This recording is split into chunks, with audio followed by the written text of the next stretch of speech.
Briefing today, where we are joined by the Department of Interior and Local Government Secretary Benhur Abalos Jr. and of course PNP Chief Rodolfo Azurin Jr. We also have here some members of the PNP Press Corps. Welcome. Secretary Abalos will share with us updates on the committee that will review the courtesy resignation of high-ranking officials in the Philippine National Police in relation to the renewed drive to cleanse the organization. Let's welcome Secretary Abalos. Maraming salamat, Daphne. Of course, kay General Azurin, sa ating mga kababayan, magandang tanghali po sa inyong lahat. Halos isang buwan na nung tayo po ay nag-anunsyo na tayo umaapila na mag-resign ng mga general at mga koronel. No? At kamukha po ng ating napangako, tayo ay nagbigay ng halos isang buwan. No? At last day of filing of the resignation was yesterday. Unang-una, gusto ko magpasalamat sa lahat ng mga general, sa lahat ng mga koronel na nag-resign po. No? Alam nyo, itong problemang ito ay talagang hinarap nila bilang isang institusyon. I would like to thank the Philippine National Police as a whole. Bakit? Lumalabas po sa ating data that out of 955 generals and full colonels, 12 did not comply. Pero hindi lang ho 12, no? Kung tutuusin nyo, isa na lang ang hindi nag-comply. Why? Of the 12, 5 have already retired. So that leaves us with 7. Of the 7, 6 are retiring. If we're going to look at the figures, technically, only 1 has not yet submitted the resignation out of 955. Muli, nagpapasalamat po kami, no, sa ating mga general at koronel at sa buong Philippine National Police. Ngayon, kamukha po ng ating nasabi, magkakaroon tayo ng isang 5-man advisory group. Gusto ko lang hong i-reiterate, I would like to reiterate that this is just an advisory group. They've got no salary, nothing at all, no allowance, nothing. No, they're doing this voluntarily. They're just advising. No, and who are these 5-man advisory group? Mamaya ho babanggitin ko isa-isa. Although ang isa po sa kanila ayaw ipapangalan yung kanyang pangalan, kaya pag-uusapan pa ho namin ito, no? O how to go about this problem. Kasi importante rin dapat ay maging transparent tayo. So I will just be announcing 4 names. So after this advisory group, ano po ang mangyayari? They will go through the records one by one. Iisa-isahin po itong mga pangalan. At pagkatapos, kung may makuwang tatanggapin ang resignation, ito ngayon ay ibibigay sa National Police Commission o sa NAPOLCOM. From then on, ang NAPOLCOM naman ang iisa-isang i-review ulit ang mga pangalang tinanggap ang resignation. Ngayon, let's go now to these 5 names. Actually, 4 names because one person, no, ay isa, ay niya pasabi ang kanyang pangalan. They are known for their unquestionable integrity, credibility, and untainted. One person, no, as we pasabi ang kanyang pangalan. Mayor Benjamin Magalong, who is the incumbent mayor of Baguio City. He graduated from the Philippine Military Academy and served as a Philippine Constabulary and the Philippine National Police for more than 38 years. He is a Bemedal police officer who retired as Police Deputy Director General. Ang pangalawa, he is the person who will steer this committee, and we owe it that he should be the one, no? Of course, ang sinasabi ko po ay walang iba kung hindi ang ating Chief PNP. Police General Rodolfo Azurin Jr. is a current Chief of the Philippine National Police a graduate of the Philippine Military Academy, and was the former commander of the Northern Police Area. The third is a civilian. Again, I would like to reiterate, this is purely voluntary. It has nothing to do with government work. This is just an advisory group. He is the former Secretary of the National Defense, Secretary Gilbert Chudoro Jr., a lawyer, politician, and business executive. And he studied law at the University of the Philippines, topped the bar exams, and obtained his Master's of Laws degree from Harvard University. He served as a congressman or representative of the 1st District of Tarlac for many years, and later was appointed the Secretary of the National Defense. After leaving government service, he joined private companies and held corporate positions. Yung pang-apat po ay si retired Major General Isagani Neres, currently the Undersecretary in the Office of the Presidential Advisor on Military Affairs, is graduate of the Philippine Military Academy, who was assigned in various posts in the Philippine National Police, like the Police Anti-Crime Emergency Response, the Presidential Anti-Organized Crime Task Force, and the PNP Anti-Kidnapping Group before he was appointed Undersecretary. So ito po yung maibibigay kong pangalan, kamukha ng sinabi ko, yung panglima ay ayaw po munang pasabi ang kanyang pangalan, kaya ito'y pag-uusapan pa po namin how to go about this. I am definite that this advisory group shall remain apolitical throughout the process of screening, and in the end, penalize only those guilty and involved in the illegal drugs trade. Rest assured that the government is working continuously to gain renewed and better trust, of course, the Philippine National Police, of the public, as our police remain committed to their mandate to serve and protect. Lastly, maski pa ulit-ulit kong sasabihin, ako'y taus-pusong nagpapasalamat sa ating mga kapulisan. Talagang hinarap po nila ang hamon. They stood up to the challenge as an institution. Maraming salamat po. Thank you, Secretary Abalos. And now we open the floor to some questions. We are on a tight schedule, I believe, so Yes. we will entertain just a few questions. And I ask that you please keep your questions within this topic. Thank you. We have Maricel Halili. Is that right?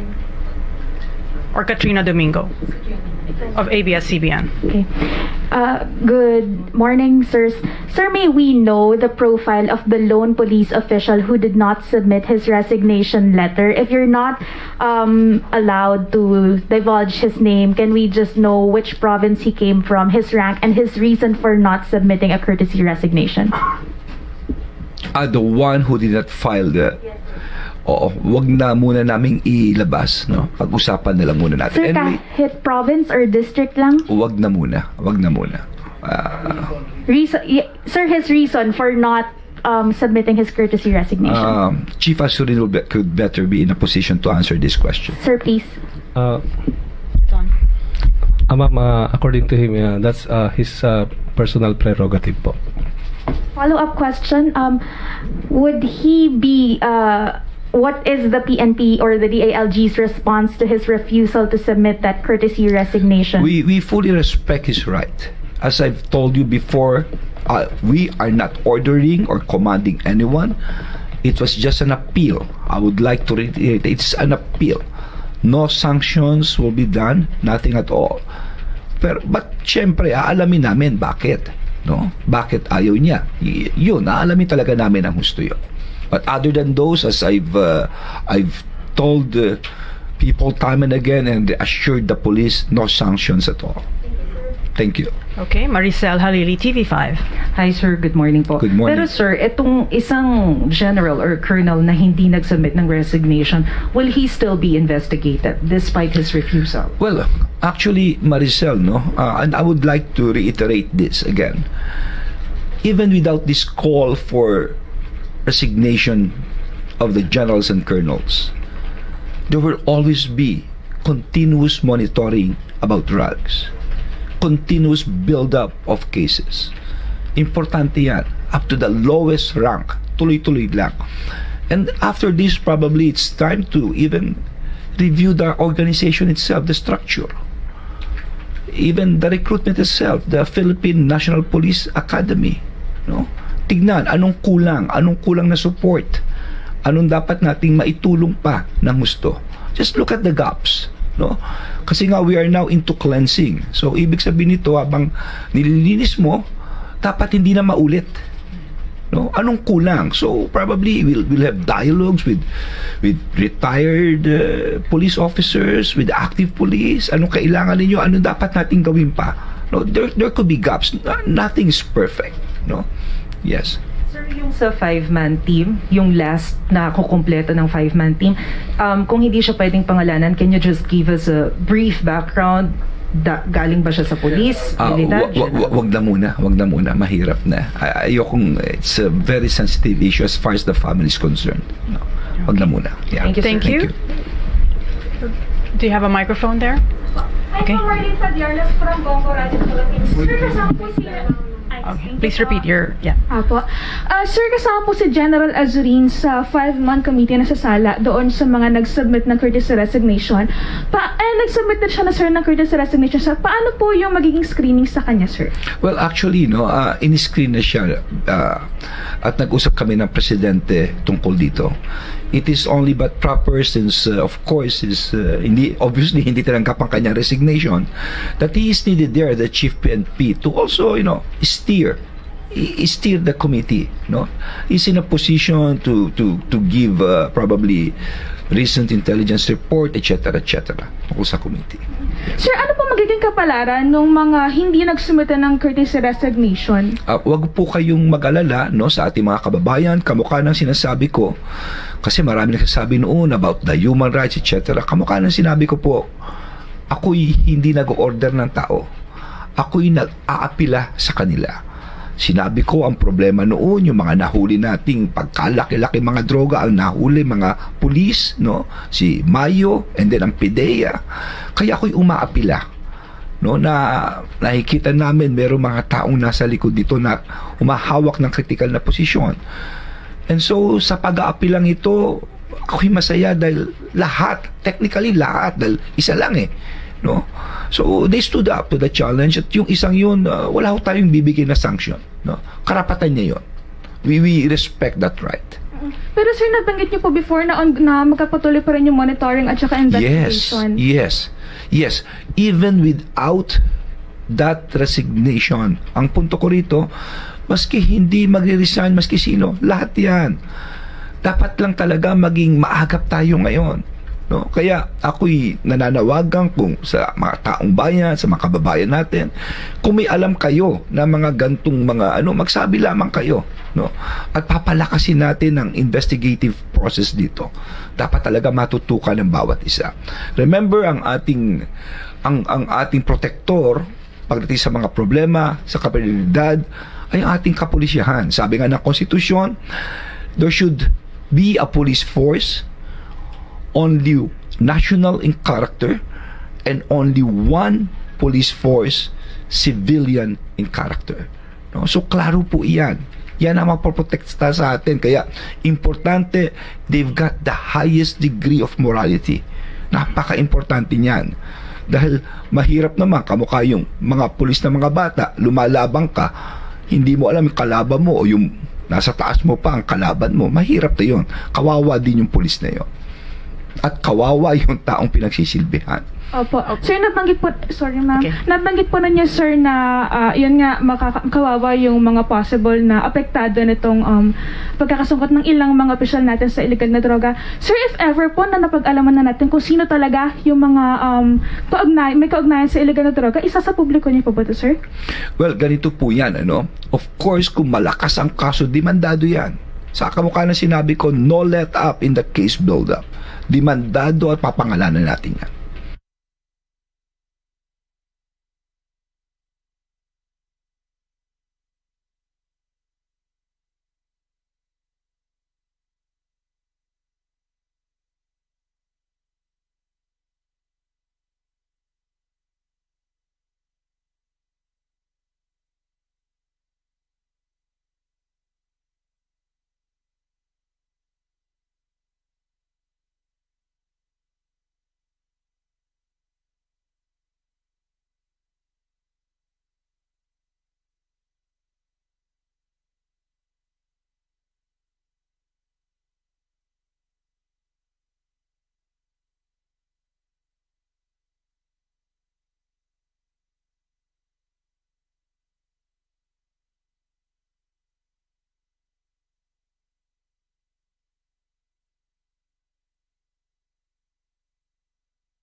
Thank you po. Thank Salamat. you.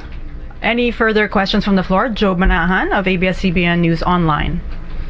Hello po, this question is for Secretary Abalos Yes, and for PNP Chief Azorin. Ano pong update sa BIDA program natin?